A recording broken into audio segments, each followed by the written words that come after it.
The baptismal font last year trying to trip me, so thank you for that. Father Mark said, my name's Sean Steele, and many of you recognize my face and the face of my family over here. They show up when I'm here.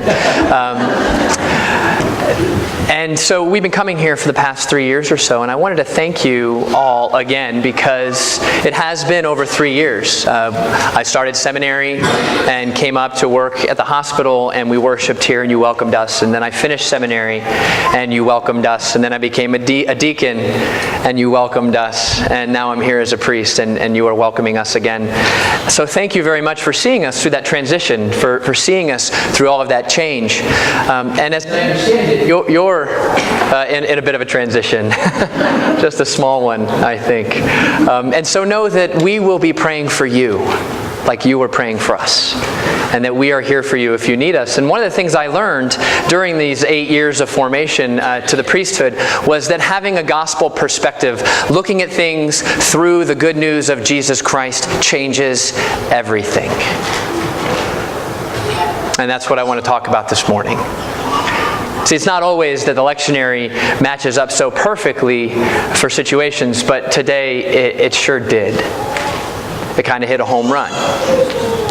The Old Testament reading is from Ecclesiastes. And Ecclesiastes is a fascinating book. It's been kind of controversial in the history of the canon, both in the Hebrew Scriptures and in the Christian tradition, because it's wisdom literature, just like Proverbs, but it's very different from Proverbs. See, Proverbs is all about the right path and the wrong path, the path of the righteous and the path of the wicked. If you do these things, things will go well. If you do these things, things will not go so well. Well, the writer of Ecclesiastes, his name is Qoheleth in Hebrew, Ecclesiastes in Greek. That's not his experience of the world. He looks at the world and he says, vanity of vanities, all things are vanity. Everywhere I look, it's vanity. All things under the sun. Now, I'll be honest, I had a hard time with this. First, because of Carly Simon. Right? And second, because of the Smurfs. I don't know. There was a Smurf. His name was Vanity Smurf. And he carried a mirror and he always looked at himself in my mirror. And like every time I read that, I thought, the Smurf's vanity? What are you talking about, Qoheleth? I don't understand. I really don't. And so I looked a little deeper, and it could also be translated, havel. It could also be translated as vapor or breath. That wasn't really helpful for me either. What are you talking about? So I called my friend Rabbi Jan, and me and Rabbi Jan went and had lunch. And I said, Rabbi Jan, I don't understand this. And he said, well, it really means pity. It really means pity. Like it's a pity that someone who has never smoked a cigarette dies of lung cancer. It's a pity that 1 + 1 doesn't always equal 2. You see, that was the quest of Qoheleth. Qoheleth was a wise person. He set out trying to figure out the cosmic math of life. He tried to figure out the equation to happiness. He tried to figure out the equation that would prevent suffering. He tried to figure out how to crack the cosmic code. And he realized that God's math is way beyond our math. He realized that it couldn't be done. He looked around and he said, bad things happen to good people, good things happen to bad people, and the good guy doesn't always get the girl. That this is the reality that he was living in. And so he said, well, I will pursue wisdom. And so he sought wisdom. And then he said, all this wisdom is just making me more sorrowful. It's producing more suffering. The more I try to figure out the ways of the world, the more I don't understand it. So he comes to 2 conclusions. The first is eat, drink, and be merry. Which I think is good advice. I do. I think I preached a sermon on that last year, in fact. That we should stay in the moment and enjoy our relationships as much as we can.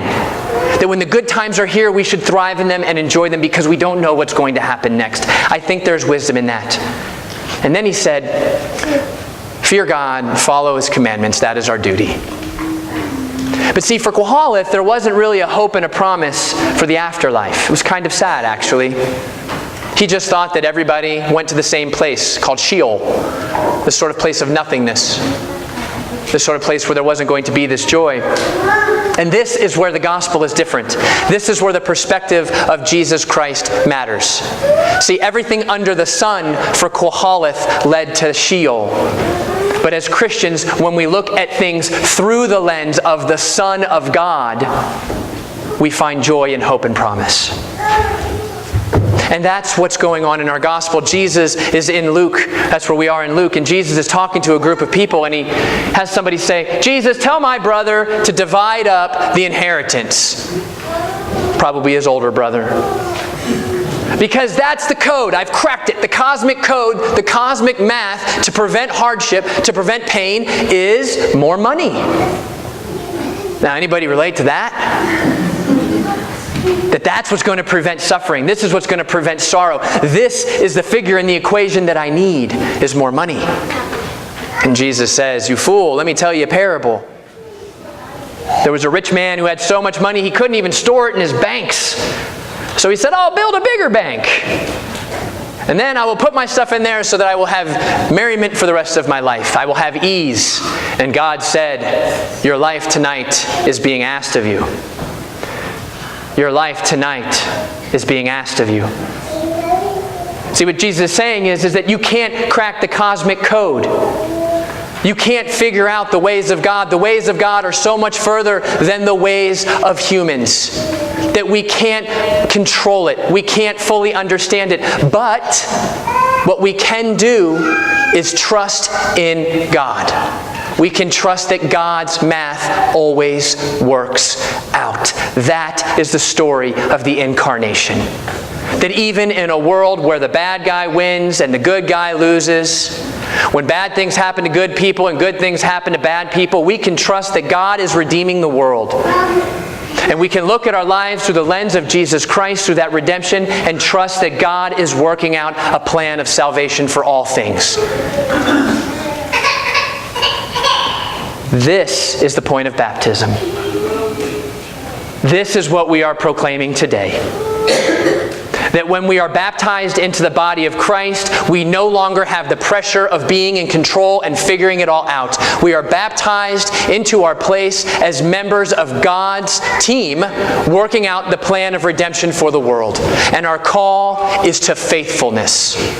Our call is to deeper prayer. Our call is to deeper worship and service of others. We are saying that as Christians, we put our hope in a God who will not fail us, even when things look like they are failing. That the wisdom of God is always right. So where in our lives?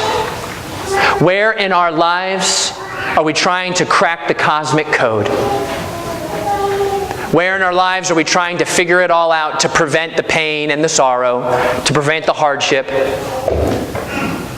And where can we then now be called into deeper faithfulness? Called to look at that situation through the lens of our salvation. And as a parish, I imagine moving forward, it's going to be awfully tempting to create the right code to call that perfect rector. You're going to dot all your I's and cross all your T's and make sure that you've asked all the right questions. And the gospel today is saying that our call as Christians should be to pray at least as much as you talk about the right question. And that our call is faithfulness. And our call is worship and service. Because we can trust in a God who will not fail us. And we should eat, drink, and be merry. Because that's some good advice too. Amen.